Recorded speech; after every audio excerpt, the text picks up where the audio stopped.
सिमरन मो परी से मो घरर लक्ष्मी ता पाद पड़िला दिनु मो घर हसी उठुछि। सिमरन को प्रशंसा पोती पकाइले ज्योति। स्त्री सिमरन को मन भरी प्रशंसा कले ज्योति। कहले सिमरन को मु बहुत भल पाए। तांको पाद जेबेठू मो घरे पड़िछि मो घर हसी उठिछि। से आसिला दिनु मो घर हस खुशी रे फाटी पड़ुछि। से मो पई बहुत लकी। तांको हाथ धरिबा दिनठू मो भाग्य बदली जाइछि। आउ सिमरन मते बदलाई दैछंती। दर्शक बंधु आपण तो सिमरन को निहाती देखिथिबे। तांको भल गुण को भी देखिथिबे। बहुटे जेतेबेले पूरा परिवार को स्नेह ममतारे बांधि निए सेतेबेले घर स्वर्गपुर हो जाए। गोटे पुरुषता जीवन रे सबु बेले चाहे जे से जहांको हाथ धरुछंती से तांको परिवार को खुशी रे रखु। आउ सिमरन तो सर्वगुणा संपूर्णा। तांको हस हस मुह शांत स्वर रे कथावार्ता समस्तन को बेस पसंद आसे।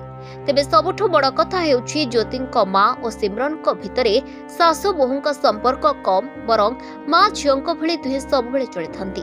सासु ससुरंको भक्ति और सम्मान देबारे सिमरन केबे भी पछाई नथंती।